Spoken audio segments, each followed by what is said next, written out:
Awesome. Well, let me get the screen share up and running here while we go through, and you should soon be able to see my screen, hopefully. So thank you all very much. Thank you, Kim. Thank you to the ANA team for having me here and having me back. As you heard, I am the Chief Marketing Officer for Business Banking, and we've had an incredible couple of years working through the pandemic and the Paycheck Protection Program. So what I'm going to take you through is a little bit of a case study of how we approach that in a company as large as JPMorgan Chase to innovate. And as you heard Kim say, we like to say at a time of opportunity rather than, though it was a time of necessity, we really took a lot of lessons from this process that hopefully you all can use and take into your organizations. So I will start with a little bit about me, just to give you a little bit of context. And I like to joke that every relationship I have starts off with a lie because I always get introduced as Brent Reinhardt when actually I'm Walter. That is a family curse that my mother decided to not have me live with, but I was always the kid in grade school having to correct a teacher. Excuse me, in February, my husband and I will celebrate our 25th anniversary. I'm not quite sure how, given that I'm 27, and if you believe that, you're gonna love the rest of this presentation. I do work for what I consider to be the best company in the world. I don't at all say that lightly. We don't always get it right, but we always try to put the customer first, and when we get it wrong, we try to apologize quickly, and I think in a company like ours, that's what really makes us special. I went to college twice. I don't have 2 degrees. You could probably figure out that I needed to find myself a little bit along the way, and I ultimately did and redeemed myself and now have a master's from Penn State. Excuse me. The bottom left-hand corner was my pandemic view for the past 18 plus months. Those are 2 dogs sharing 1 dog bed and snoring asynchronously during every Zoom call I was on. I think if I believe in reincarnation, I want to come back as one of my dogs, though I don't know how I do that because I would have to be dead to do that. The middle quote there is a quote that, and I wish I was joking when I said this, is on a coffee mug that I drink my coffee from every Sunday. It's my little personal tradition that helps me reset and remind me to be the person in every room that I'm in that says the thing that may be unpopular or that maybe no one else is willing to say. And I live in a suburb outside of Philadelphia in Bucks County. So enough about me. Let's talk about the moment of truth. And when I first did this presentation, it was called Turning the Titanic. So I had to have an iceberg right ahead story. And our iceberg was obviously the Paycheck Protection Program. And if you didn't have to live through it, if you weren't in financial services or weren't a small business owner trying to get a Paycheck Protection Program loan, I will just give you a little bit of background on sort of a timeline slide of what early 2020 was like for us at Chase and in business banking. So on March 27th, 2020, Congress passed the CARES Act, which had about $349 billion of various forms of relief. A portion of that was devoted to a brand new program, never been done before, called the Paycheck Protection Program. And somewhere between March 27th and April 1st, Steve Mnuchin got on TV and announced that the first loans for the Paycheck Protection Program would go out and hit customers' hands on April 3rd. Now, mind you, we had no idea what we were doing. Congress was literally drafting the legislation. The SBA had to give us guidance. And as you can see, we didn't get final guidance on the program until 11 p.m. the night before these first loans were supposed to go out.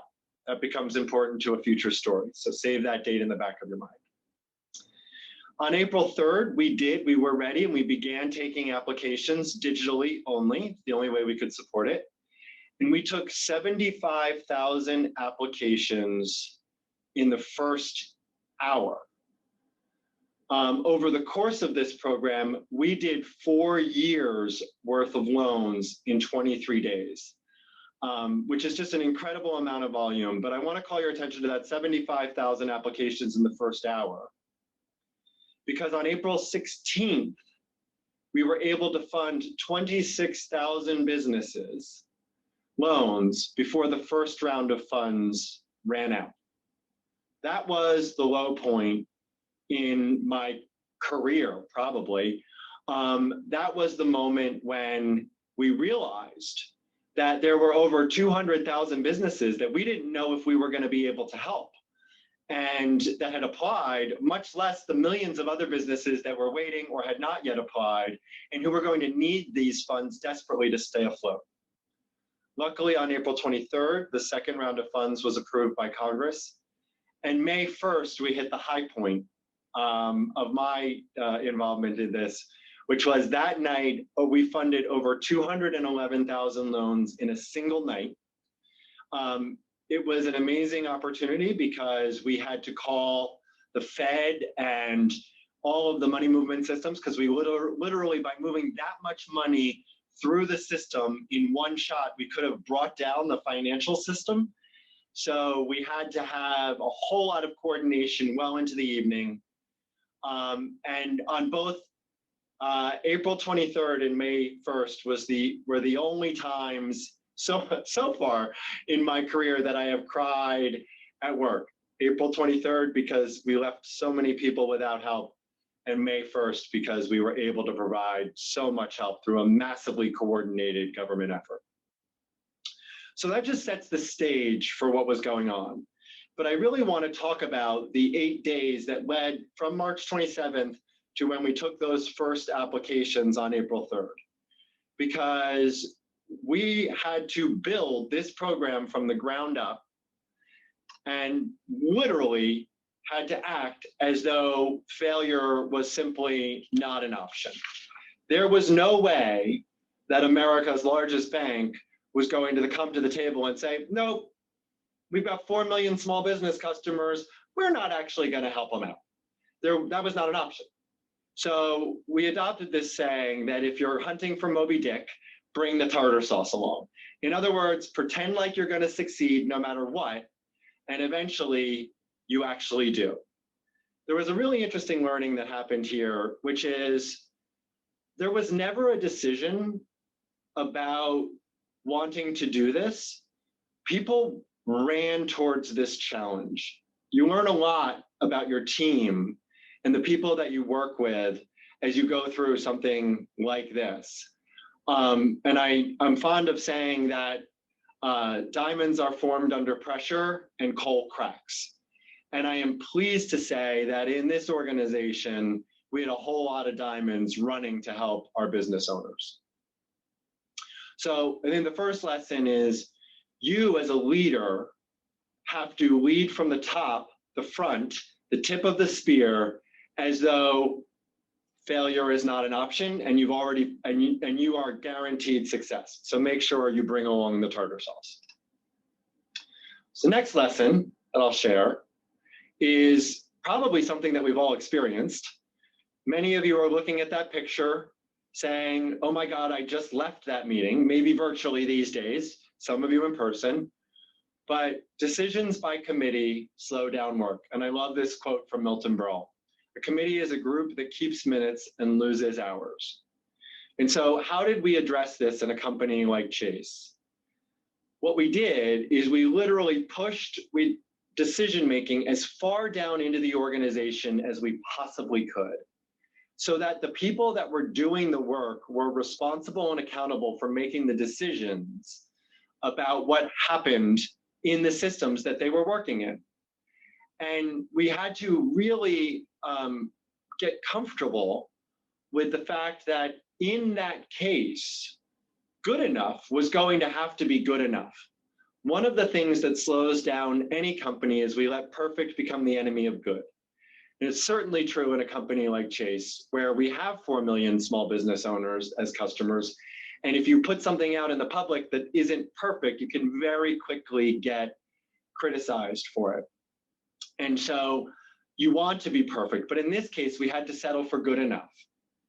And in order to give those people that we were pushing that decision making down really low in the organization, in order to give them the air cover that we needed, we appointed a single accountable decision maker from the leadership team to lead every key stripe of work. And that person's sole focus was guiding the team that they were working on.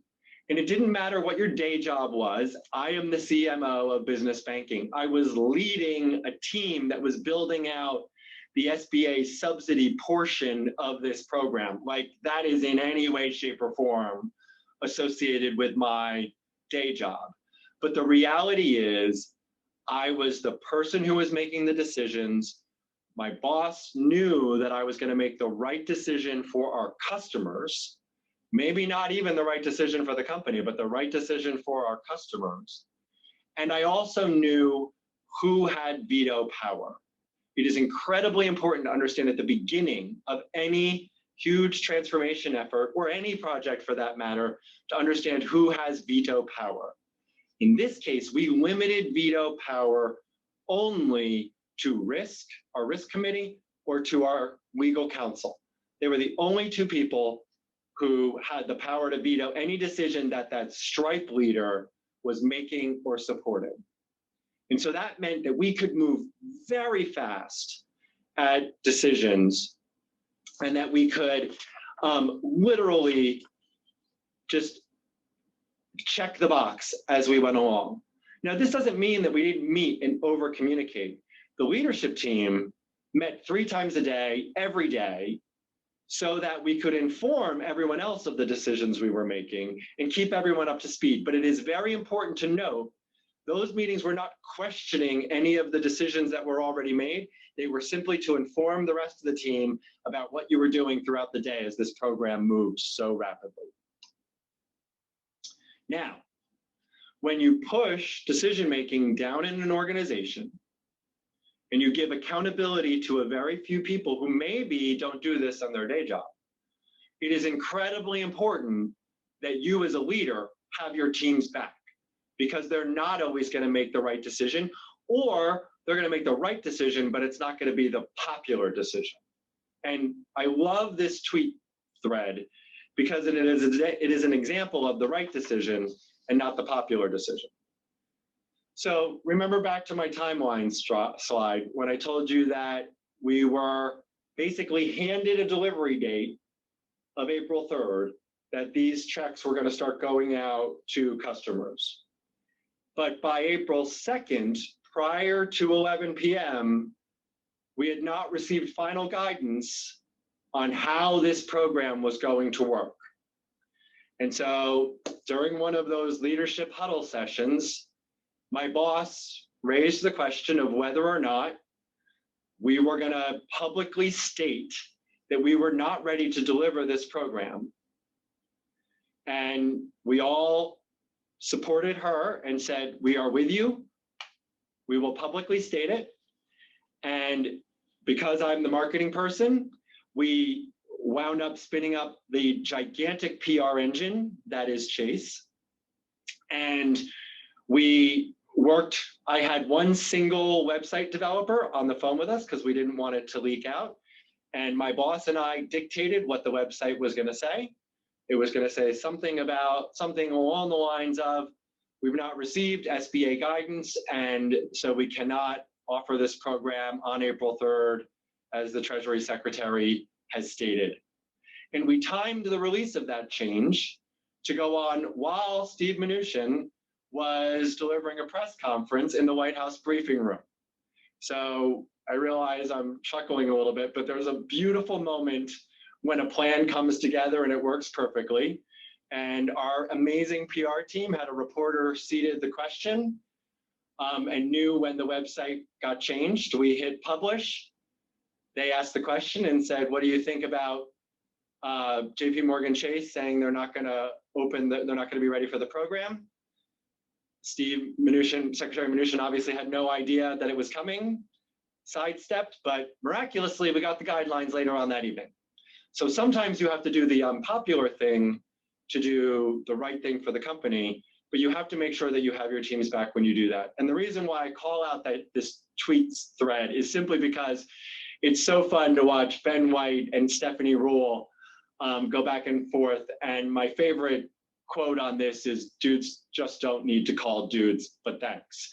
So my boss, Jen Roberts, was one of the most courageous, is still one of the most courageous people I've ever had the privilege of knowing. And it took real courage to do what we did to support the customers there. And so I like to think that we hopefully helped get those programs out on time by making that very difficult decision. So the next lesson is one that I got completely wrong. And it pains me to say that as the head of marketing, but customers in distress want to hear from you often. Probably right now, all of you are going, of course they do. But I fell into a trope, which was if I didn't have anything new to say, we didn't want to say it. And through a lot of the program, even after people submitted their application, we didn't actually have a lot of new news. We couldn't tell them where their loan was because we were either waiting for the SBA to come back or waiting for approval from the government or waiting for our own internal review of the documents that you had submitted. And so we didn't have a lot of information to provide. And so we erred and did nothing in the first round. And we got slaughtered, rightfully so, for not keeping our customers up to date on what was happening with their loan. And so we corrected going forward in the second round and gave them very clear status updates on a very regular basis about where their loan was in the process. And this got mirrored whether you went online, whether you got an email from us, or whether you called. Everybody was giving the same status information update so that we could control the message and help give our customers confidence about what was going on. And one of the other lessons that we learned is you have to not forget that while all of this craziness is going on, you still have a business to run. And that while there were, in our case, at this time, 200,000 plus customers that were looking to us for Paycheck Protection Program funding, there were 3.8 other million of our customers who are relying on us day to day. And so when it's all hands on deck, you still need great chefs in the galley. And I couldn't resist putting a below deck reference in any presentation ever. But this one, I finally had a chance to make it work in this one. So we had the team that was obviously devoted and dedicated to Paycheck Protection Program. Those people were pulled out of their day jobs. They were, given they were focused entirely on working on what they were doing in Paycheck Protection Program. And then we kept a BAU team. And this wasn't an A team or B team. These were people who by skill set, we needed them on side A or side B. And they had no involvement in PPP, and they managed the stop list, because anytime you push this much change through an organization, you gotta stop other stuff. And in this time, we launched the most successful new product we've launched in 8 years with Chase Business Complete Banking.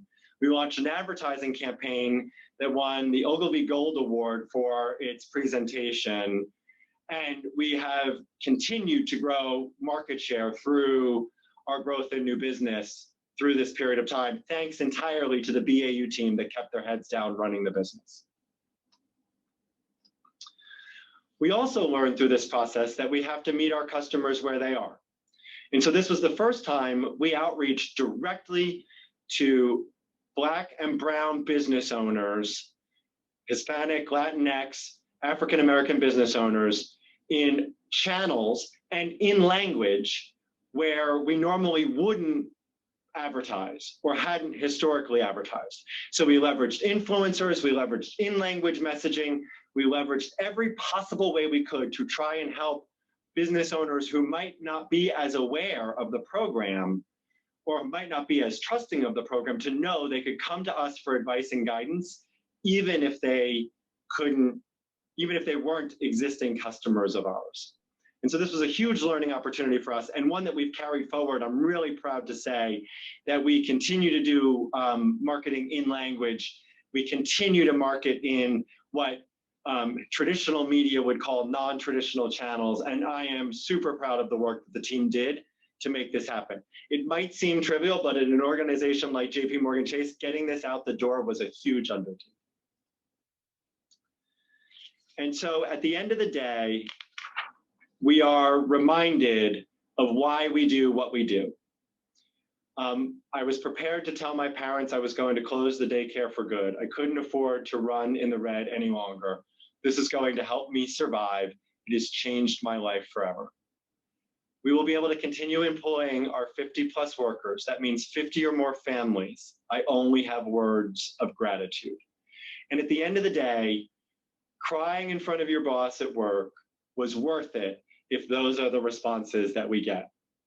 And I'll end with my favorite tweet ever. All right, I'll admit it. I gave you guys a ton of insert word, but super thankful for the PPP that finally came in. And so with that, I'd like to thank you very much for your time. And I'd like to bring Kim back up. And if there are any questions, I think we have a couple of minutes for questions. Brent, even the second time around, it's such a strong story. The experience that you lived and that you and your colleagues lived is amazing. It is kind of amazing how when really you don't have a choice but to succeed, how agile everyone becomes, right? Yeah. Yeah. It really, what you're saying is that even the biggest companies, and many of us come from big companies, and we just think it's glacial the way things can work. You can work at warp speed, and it really does, and that's what you did in 8 days. Yeah, there's an old saying, an Irish saying, that you have to throw your hat over the wall. Yeah. Because then you have no choice but to figure out how to go get your hat.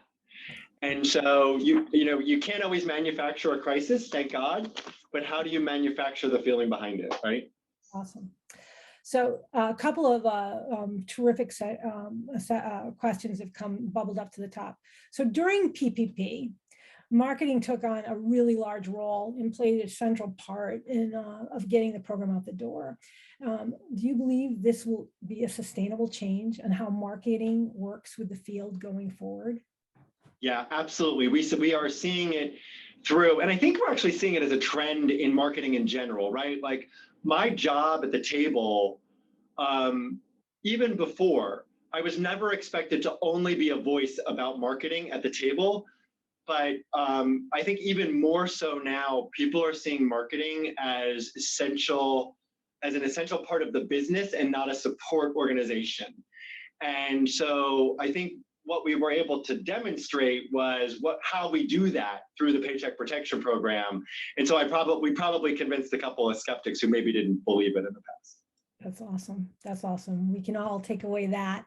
And what new processes and approaches are you most hopeful will continue based on the way you operated during PPP?